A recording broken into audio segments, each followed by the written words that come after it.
सबसे पहले अगर सरफेस वाटर है तो इसमें स्क्रीनिंग होगा, कोएगुलेशन होगा, फिर फिल्ट्रेशन, डिसइंफेक्शन। लेकिन ग्राउंड वाटर है तो एरेशन होगा, सॉफ्टनिंग होगा और फिर नॉर्मल प्रोसेसेस। सेडिमेंटेशन क्या है कि यूनिट ऑपरेशन है, इसमें डिस्क्रीट पार्टिकल यानी अलग अलग टाइप वन सेटलिंग जिसमें size, shape, specific gravity change नहीं होता है। और उसके बाद फिर लैमिनार, ट्रांजिशन, टर्बुलेंट, तीन कंडीशन होता है। अगर हम ट्रांजिशन की बात करें तो डायमीटर 0.1 से 1 के बीच में होता है और रेनॉल्ड्स नंबर 1 से लेके 1000 के बीच में होता है। अगर हम लैमिनार कंडीशन की बात करें तो settling velocity is equal to GD² G-1/18 nu is kinematic, nu kinematic viscosity is equals to dynamic upon density. Kinematic viscosity का यूनिट हो जाएगा मीटर स्क्वायर पर सेकेंड में और डायनामिक विस्कोसिटी का न्यूटन सेकेंड पर मीटर स्क्वायर। अगर हम टेम्परेचर का इन्फ्लुएंस लेते हैं तो सेटलिंग वेलोसिटी mm पर सेकेंड में आती है, जो कि होती है 415 G-1 D² 3T + 70/100। और अगर हम टर्बुलेंट की बात करें तो उसमें न्यूटन्स का हेजन फार्मूला लगता है, जो कि होता है 1.8 √GD G-1। अब अगर हम इसमें बात करें एजम्पशंस की तो पार्टिकल स्फेरिकल माना जाना है, टर्मिनल सेटलिंग वेलोसिटी से पार्टिकल सेटल होगा। अब अगर हम बात करते हैं सरफेस ओवरफ्लो रेट की या सरफेस लोडिंग रेट की या हाइड्रोलिक लोडिंग रेट की, तो ये डिस्चार्ज अपॉन सरफेस एरिया होता है, जो कि लेंथ इनटू ब्रेड्थ होता है या फिर π/4 D²। और ये एक टैंक प्रॉपर्टी होता है, ना कि फ्लो प्रॉपर्टी। अब अगर हम डिटेंशन टाइम की बात करें तो detention time is equals to volume upon discharge. ये एक इम्पॉर्टेंट चीज़ है, ठीक है, which is further equal to height upon settling velocity and which is further equal to length upon flow velocity. So length upon flow velocity को ही detention time बोलते हैं और height upon settling velocity को settling time बोलते हैं। तो अगर detention time ज़्यादा होगा settling time से तो settle होगा, और settling time ज़्यादा होगा detention time से तो नहीं होगा। तो डिटेंशन टाइम अगर ज़्यादा होगा सेटलिंग टाइम से तो होगा particle settle. Flow velocity is equals to discharge upon B/H। उसमें LB था, इसमें BH है। Weir loading rate is discharge upon length of weir. Efficiency is settling velocity upon surface overflow rate into 100। Settling velocity जो है surface overflow जो होना चाहिए। Efficiency is directly proportional to surface area but not with depth. For 100% settlement settling velocity ज़्यादा होनी चाहिए overflow velocity से and detention time should be greater than settling velocity. ये दो बहुत ही इंपॉर्टेंट क्राइटेरियाज है। और for circle for curvilinear trajectory होती है and volume is equals to D² 0.785 H + 0.011 D।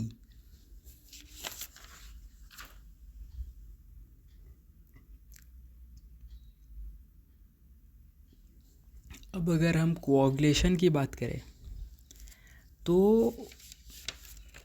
Coagulation basically colloidal की स्टेबिलिटी पे या जीटा पोटेंशियल पे डिपेंड करता है। Coagulation, flocculation, sedimentation. तो कोआगुलेशन मिक्सिंग को बोलते हैं, फ्लॉक्यूलेशन फ्लॉक फॉर्मेशन को, और सेडिमेंटेशन फ्लॉक जब सेटल हो जाता है। अब हम आते हैं एलम पे। Alum but best drinking range में आता है, सूटेबल होता है, हल्का फुल्का स्लज व्लज मारता है। Al2SO4 dot whole thrice dot 18H2O + 3 CaHCO3 whole twice it gives CaSO4 AlOH whole thrice CO2 H2O, जिसमें CaHCO3 whole twice is alkalinity, bicarbonate और carbonate hardness, and CaSO4 is non carbonate hardness और permanent hardness, AlOH whole thrice is precipitate floc, and 1, 2, 3, 4, 5 1 milligram of LMs gives 0.45 gram of alkalinity and 0.23 gram of AlOH whole thrice sludge। And अगर हम बात करें CaCO3 का, तो it is CaO plus CO2।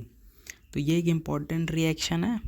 And lime requirement is 56/100 into alkalinity deficiency. Lime is equals to 56.56 into alkalinity deficiency.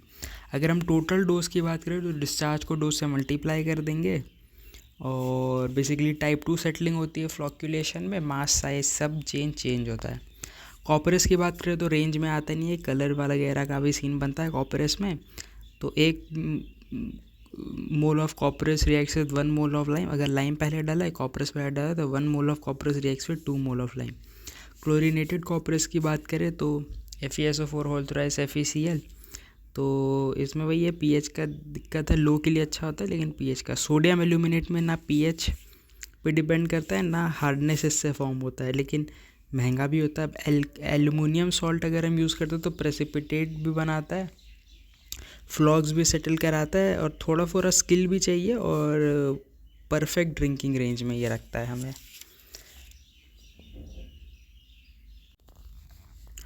उसके बाद फिर हम बात करते हैं ऑप्टिमम डोज ऑफ कॉलम की। तो इसमें अगर हम ऑप्टिमम से ज़्यादा कर देंगे तो चार्ज रिवर्सल हो जाता है। जार टेस्ट में करते हैं, solid content is mass of solid upon mass of sludge, water content mass of water upon mass of sludge, clariflocculator यानी rapid mix, slow mix plus sedimentation. और G is equals to root of P upon mu V, power watt में होता है, जो कि होता है newton metre पर सेकेंड। म्यू पता ही है, G directly proportional to turbulence या मिक्सिंग।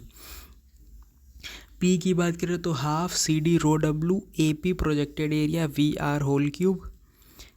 प्रोजेक्टेड एरिया होता है B into B dash into 2, P naught हो जाए 4 इंटू P, क्योंकि 4 शाफ्ट रहेंगे जितने भी शाफ्ट है।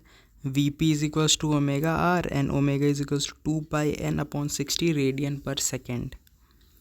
अब अगर हम फ्लॉक्स की बात करें तो अगर एक टेबल होगा, small and light, small and heavy, heavy large and light, large and heavy, फिर डायमीटर और स्पेसिफिक ग्रेविटी, तो कम कम कम कम।